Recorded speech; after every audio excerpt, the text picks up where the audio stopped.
So thank you, everyone. Nice to be here after such a long time. So my presentation today is all about supply chain issues. I'm sure everyone's experienced supply chain issues, whether it's personally or through work. I believe in our industry, Boston is uniquely placed. We're 30 years old. We have a lot of experience. We have relationships with a lot of the leading manufacturers in our sector of the industry. So I think we have a unique insight into the state of the market as it stands today. So first of all, the history. We all know this. So COVID-19 changed everything. We know the background to all of this. But in terms of what it meant, it's actually meant that the Western world has needed to try and play catch up. So there's a piece about Joe Biden when he first came to term in his first, so this was last June, in his first 100 days, they wanted to carry out a review to see how they could protect and enhance sovereignty and supply. What you also see there is the EU has tried to do things a little bit slowly, unfortunately, but they've released this EU Chips Act. You've seen Intel make announcements. So Intel there announced 20 billion being spent in Ohio, and more importantly for us, in Europe as well. So that's a huge sum, huge investment into the future safety and security of supply. And we'll see more announcements like this from other chipset and chip manufacturers.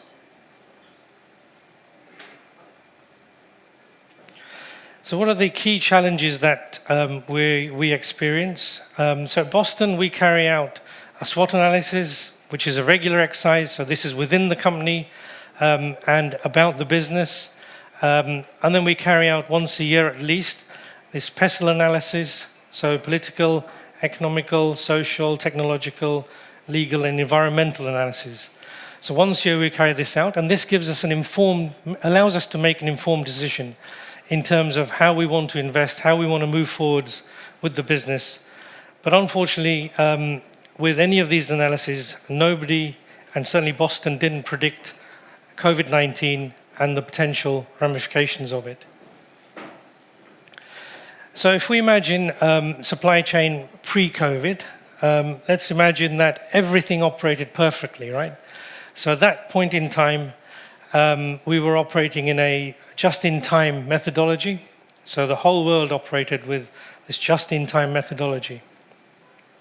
What's happened after that? Well, we know China is the world's manufacturing superpower. So that chart shows you there that they manufacture around 30% of the world's products.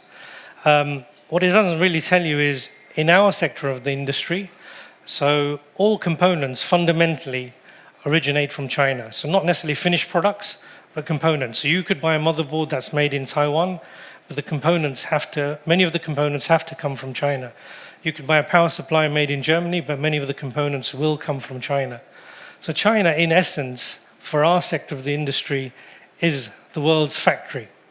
So now knowing that, so China is the world's factory, what issues did we face post-COVID? Well, of course, we know about lockdowns post-COVID as well that China's had. But fundamentally, they needed to ship goods out, ship goods to Europe, to the USA, and so on. And all of these goods are typically shipped on containers. So containers will sit on the back of lorries, they'll sit on the back of trains, but ultimately, to get goods from China to here or the USA, they'll go on container ships. And all of these ports and container ships were in the wrong place. Ports had shut down. They've tried to reopen. They've had issues with labor shortages and so forth. And fundamentally, we couldn't get goods moving quickly enough from China to the West. So what we saw there is an increase in costs. So this chart shows you an increase in cost of a container, 40-foot container. And we actually tracked this from the UK. So in August of 2019, we were paying $1,500 to ship a container from the Far East to the UK. Last summer, we had a spot rate of $15,000 for the same container. So it gives you an idea of the scale of the problem, i.e. it's about supply chain, it's about a lag, it's about issues getting goods into where we need them to go. So to put that into context, if we were buying chassis from the Far East, in those old days, pre-COVID, we would have paid $5 to $10 a chassis to come over on a container. For that same chassis today, you would pay $50 to $100 by sea. So this is not by air.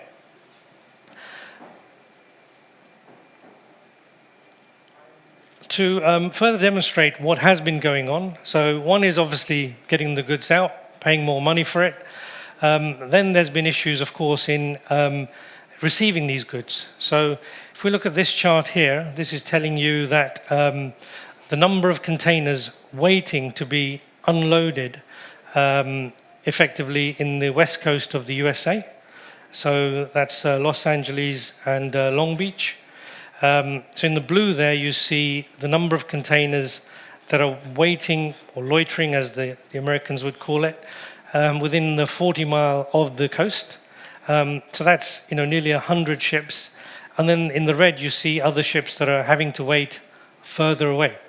Now, considering each one of these ships has thousands of containers, you can see the scale of the problem that we're experiencing.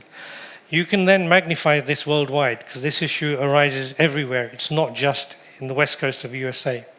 So in the west coast of USA, Supermicro, which is one of our premier partners, their main offices are based in San Jose.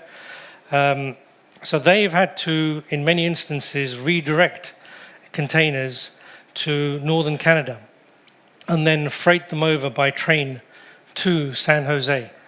So now you sometimes can imagine, if we're giving lead time information to customers, how potentially inaccurate they could be.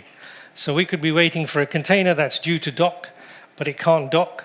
It then has to go to northern Canada, and then the freight has to be moved by rail to California, as an example. This next chart here basically is showing us the state of play in China. So I'm not sure if you can read that, but basically what it's saying is China in Q1 of 2022, its GDP shrunk by a significant factor. This has not happened in modern times, right? Other than obviously when COVID initially hit. So this is, of course, as a result of domestic consumption issues, but also a lack of ability to be able to ship out into Europe and the rest of the world. And that's primarily caused by their zero COVID policy. So whilst we've moved on to live with COVID, all our businesses are open, everything is functioning to a point. In China, they're still having lockdowns. They lock down whole cities, towns, and so on, just because one COVID case is reported. So now, the fact that we are post-COVID and living with it, until China changes this policy, this supply chain issue fundamentally continues. And they have no timeline on changing this policy. As far as they're concerned, zero COVID is the way forward, and they're going to stick to that policy for the time being. This chart here, it's actually a great chart if you like data. So it's the Global Supply Chain Pressure Index. So it's released by the Federal Reserve, and what it looks at, and here we're trying to see, is there data that points to what is going on in the world today? So what it looks at is a number of indices across the globe. So for example, it will look at the cost of freight moving from into borders. It will look at the cost of freight moving by air. It will look at the cost of freight moving by containers. It will look at the PMI index, so looking at 7 countries, so the EU bloc, China, South Korea, the UK, Japan, the USA as well. And it will survey a number of companies there. and try to understand what is going on within these companies. So it will look at how much stock are people carrying. Are they carrying a lot more stock than they would have historically? What is their lead time to ship out orders? What is their order book looking like? And combining all of these indices and formulating some opinion, it comes up with this number. So we, in our industry, remember some of these. Of course, you remember these incidences as they occurred in the world, because, of course, we watched them all in the news, right? In many instances, we watched them live. But we know, in our industry, these instances have had direct impact on, A, availability, and B, price. So the Japan earthquake had an impact on memory supply and pricing. Thailand floods had an impact on hard disks at the time. And again, supply and pricing. The US-China trade tensions basically led to an increase in tariffs, led to an increase in price. But nothing in modern times is depicted there more than the COVID-19 pandemic. So that is the biggest shock of recent times. And this pressure index reflects what is going on in terms of A, pricing, and B, availability. And then the PMI, which I just spoke about. So if you look at their data in terms of lead time information, so looking at that across all the industries, tech equipment is the longest lead time at the moment worldwide.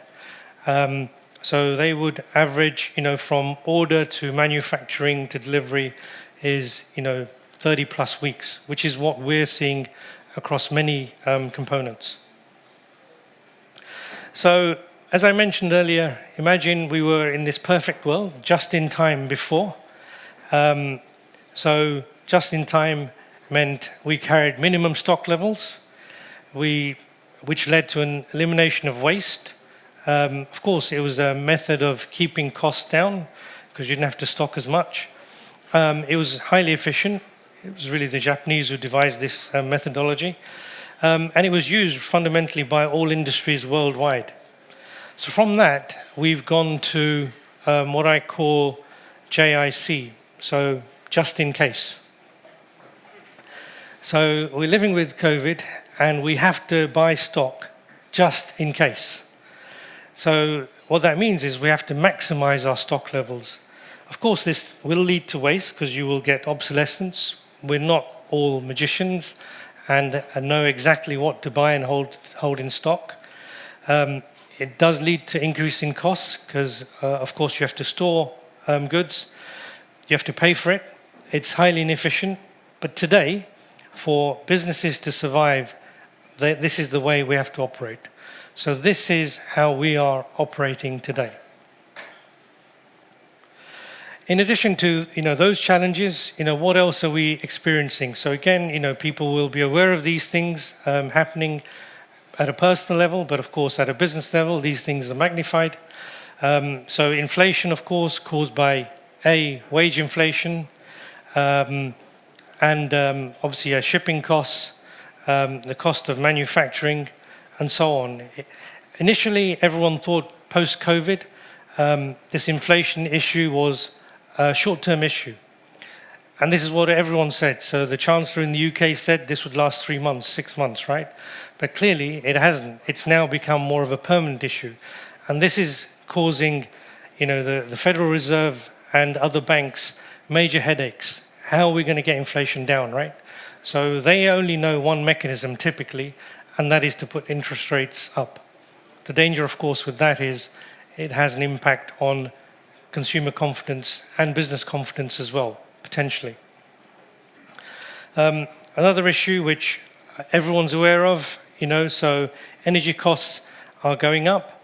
We all know if we want to save the planet, ultimately believe in climate change, that really we should be changing to renewable energy sources, and so on. And there's been many, obviously, meetings, discussions by heads of states and others. So COP26 was the last one where everyone agreed we need to do something, but that's something, people want to do by 2050, which is too long. But the war in Ukraine, unfortunately, has magnified this further. So instead of course, wanting to buy natural gas, Brent crude oil, coal and so on, we will need to use renewable sources much, much quicker, and nuclear, of course. And overall, what do these things lead to? So there's this term, stagflation. So not necessarily a recession, but the fact that we have high inflation, potentially high interest rates, will lead to a form of stagflation, i.e. where fundamentally consumers will reduce their spending or stop spending wherever they can. But we think in our sector of the industry, so the data center sector of the industry, and this is backed up by IDC and other people, is still set to grow over the next 5 years at least, if not longer. So at an average compound annual growth rate of around 10%. And this is because businesses need to become more efficient. They need to invest in IT. So the enterprise end of the market is set to grow. And of course, the consumer set of the market is taking a hit and will take a bigger hit over the next 12 to 18 months. And if we just look very quickly at companies within our sector of the industry, so these are companies that we work with. If you look at all their share prices, of course, they've been going up year on year. They're making more profits, which is understandable. When there's a shortage, they should make more profits, right? Because when there's an oversupply, they don't. And if we look at their revenues, again, they've all been going up. So, and they're set to go up. So we believe that our sector of the industry is set to grow. So in summary, yeah, our industry is set to grow. Price increases, unfortunately, are a part of life. Whether you're a consumer or a business, lead times are here to stay for another couple of years at least, and certainly until China changes its COVID-0 policy. However, you'll be pleased to know that we are here to help you through this journey. Thank you very much.